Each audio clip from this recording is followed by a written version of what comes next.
Welcome to amazing cooking. ഞാൻ മഞ്ജുശ്രീ. ഇന്ന് ഞാൻ വന്നിട്ടുള്ളത് ബ്രെഡ് കൊണ്ട് വളരെ പെട്ടെന്ന് തയ്യാറാക്കാൻ പറ്റുന്ന ഒരു റെസിപ്പിയുമായിട്ടാണ്. ഇത് നമുക്ക് ബ്രേക്ക്ഫാസ്റ്റ് ആയിട്ട് യൂസ് ചെയ്യാം, അല്ലെങ്കിൽ നമുക്ക് ഈവനിങ് സ്നാക്സ് ആയിട്ടും യൂസ് ചെയ്യാം. സ്കൂൾ വിട്ട് വരുന്ന കുട്ടികൾക്കൊക്കെ വളരെ പെട്ടെന്ന് നമുക്ക് തയ്യാറാക്കി കൊടുക്കാൻ പറ്റുന്ന ഒരു റെസിപ്പിയാണിത്.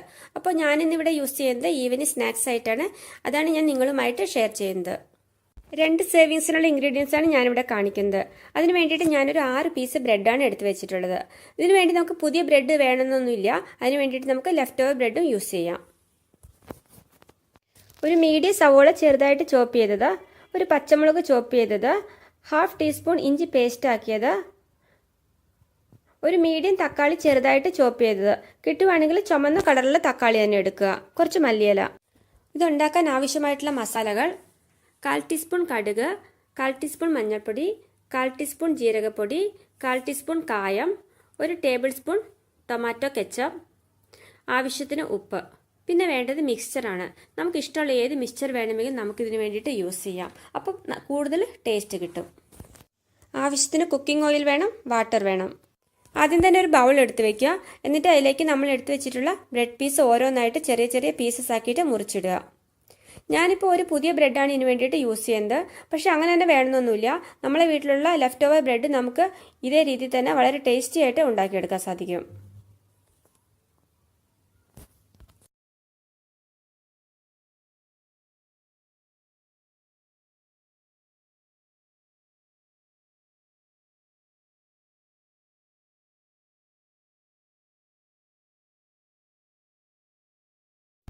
ബ്രെഡൊക്കെ ചെറിയ ചെറിയ പീസസ് ആയിട്ട് ഞാൻ മുറിച്ചെടുത്തു കഴിഞ്ഞു. ഇത് വളരെ കുറച്ച് വെള്ളം ചേർത്ത് നമുക്കൊന്ന് നനച്ചെടുക്കാം. 2 ടീസ്പൂൺ വെള്ളം മാത്രമാണ് ഞാൻ ഇതിന് വേണ്ടിയിട്ട് യൂസ് ചെയ്യുന്നത്. ഒരുപാട് വെള്ളം ചേർക്കരുത്. ഒരുപാട് വെള്ളം ചേർത്തിട്ടുണ്ടെങ്കിൽ ബ്രെഡ് വല്ലാതെ കുഴഞ്ഞു പോകും. എല്ലാ ബ്രെഡും ഒന്ന് നനഞ്ഞു വരണം. അത്ര ആക്കി കഴിഞ്ഞിട്ടുണ്ടെങ്കിൽ നമുക്കൊരു സൈഡിലേക്ക് മാറ്റി വയ്ക്കാം. ഇനി നമുക്ക് മസാല തയ്യാറാക്കാം. പാൻ അടുപ്പത്ത് വെച്ച് ചൂടായി വന്നിട്ടുണ്ട്. 1 ടേബിൾ സ്പൂൺ എണ്ണ ഒഴിച്ചു കൊടുക്കുക. കടുക് ചേർത്ത് കൊടുക്കുക. കടുക് പൊട്ടിക്കഴിഞ്ഞു. നമുക്കിതിനകത്തേക്ക് എടുത്ത് വെച്ചിട്ടുള്ള സവോള ചേർത്ത് കൊടുക്കാം. പച്ചമുളക് ചേർത്ത് കൊടുക്കാം. ഇഞ്ചി പേസ്റ്റ് ആക്കിയത് ചേർത്ത് കൊടുക്കാം. എല്ലാം കൂടെ നന്നായിട്ടൊന്ന് മിക്സ് ചെയ്ത് കൊടുക്കുക. ഉള്ളിയുടെ ഇഞ്ചിയുടെയും പച്ച ടേസ്റ്റൊക്കെ നന്നായിട്ടൊന്ന് മാറി വരുമ്പോൾ നമുക്ക് തക്കാളി ചേർത്ത് കൊടുക്കാം. മല്ലിയില ചേർത്ത് കൊടുക്കാം. എന്നിട്ട് എല്ലാം കൂടെ നന്നായിട്ടൊന്ന് ഇളക്കി യോജിപ്പിക്കുക.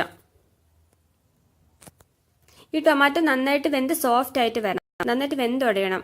അപ്പോൾ അതിന് വേണ്ടിയിട്ട് കുറച്ച് സമയം എടുക്കുക. അപ്പോൾ 1-2 മിനിറ്റ് സമയം നമുക്ക് ഒന്ന് അടച്ചു വെച്ചിട്ട് വേവിക്കാം. ഗ്യാസ് ചെറിയ തീയിലായിരിക്കണം.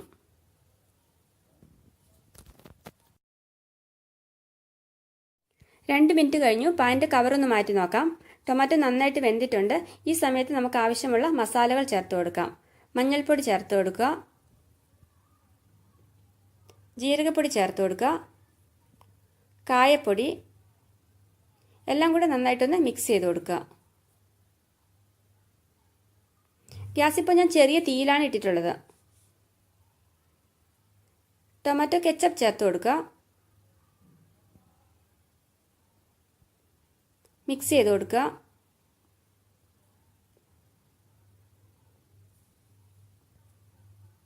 ഇതിലേക്ക് നമ്മൾ ഓൾറെഡി തയ്യാറാക്കി വെച്ചിട്ടുള്ള നനച്ച ബ്രെഡില്ലേ, അത് ചേർത്ത് കൊടുക്കുക.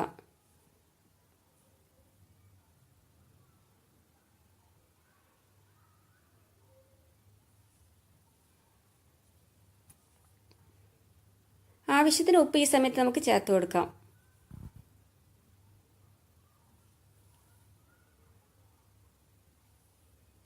എല്ലാം കൂടെ നന്നായിട്ടൊന്ന് യോജിപ്പിച്ച് കൊടുക്കുക. ഗ്യാസ് ഇപ്പോൾ ചെറിയ ടെമ്പറേച്ചറിലാണ് വെച്ചിട്ടുള്ളത്. ആ കാര്യം ശ്രദ്ധിക്കണം, അല്ലെങ്കിൽ ചിലപ്പോൾ അടിക്ക് പിടിച്ചു പോകാൻ സാധ്യതയുണ്ട്.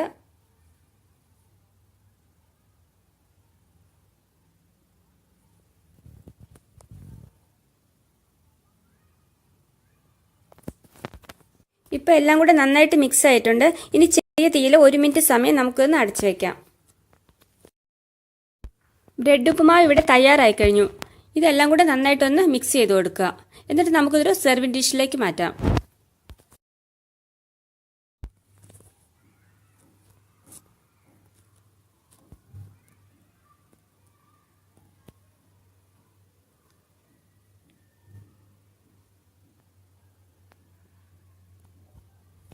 കുറച്ച് നാരങ്ങ നീര് ഇതിൻ്റെ മേലേക്ക് ഒഴിച്ചു കൊടുക്കണം.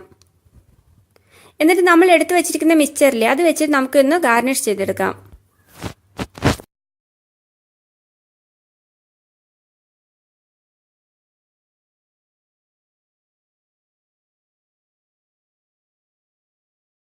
അപ്പോൾ വളരെ ഈസിയായ ഈ റെസിപ്പി നിങ്ങൾ എല്ലാവരും വീട്ടിൽ ട്രൈ ചെയ്ത് നോക്കണം.